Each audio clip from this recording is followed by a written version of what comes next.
আমাদের কাছে আজকে এসছে এই আর্টিকা গাড়ি, মারুতি আর্টিকা 2016। গাড়িটাতে আমরা এখন এই মেশিনটা সরিয়ে আমরা ডায়মন্ড 2K লাগাবো।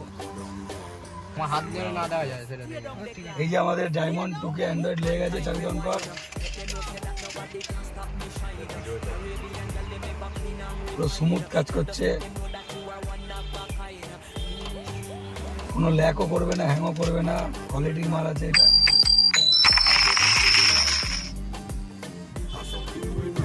এখানেও কাজ করবে।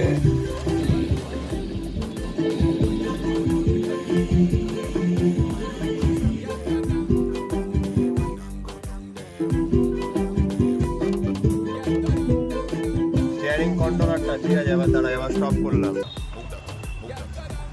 এই হচ্ছে ব্যাক গিয়ার, চলে এলো, পজ করে দে।